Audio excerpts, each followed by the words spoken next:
Today's been an awesome day of just getting people together. You know, I raro I te manaakitanga o Matariki mā puanga. We've come together to just this time bring people home, share a kai. Kia whakangāwari I ngā whanaungatanga o te whānau, just to make this place a home, continue to show manaaki and allow our people to continue to come home and take part in all of these kaupapa and continue to grow in our knowledge about Matariki. The favourite part of the day for me, these types of kaupapa, is all the prep. It's you know, it's the 24 hours before the kaupapa kicks off. I love the day when everyone gets here and we get to see everybody, but that sort of background mahi and getting stuck in and just having yarns, all working bee type vibes. So that's the mahi that I really get to enjoy, and then we get to sort of celebrate it with everybody afterwards.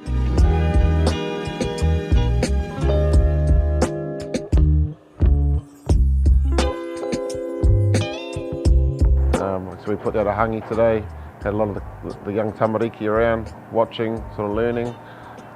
But yes, probably one of those things that we need to do here every year, just to really cement the fact that we are Te Hora Marae. This is our marae, Te Hora, and these are our people.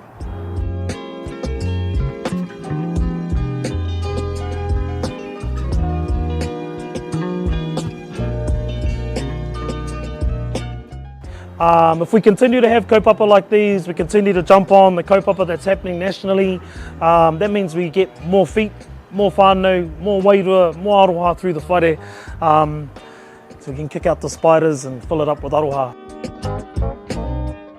You know, the little ones, the young boys are out there watching us do the hāngī, and so in a couple of years they'll just naturally, they've learnt that. They don't have to sit an exam, you know, it's just part of life. That's how we learnt, you know, we just watched our uncles, got told off, you know, all those little things. That's all part of it, and I think keeping those traditions going is something that we need to make sure we hold and value.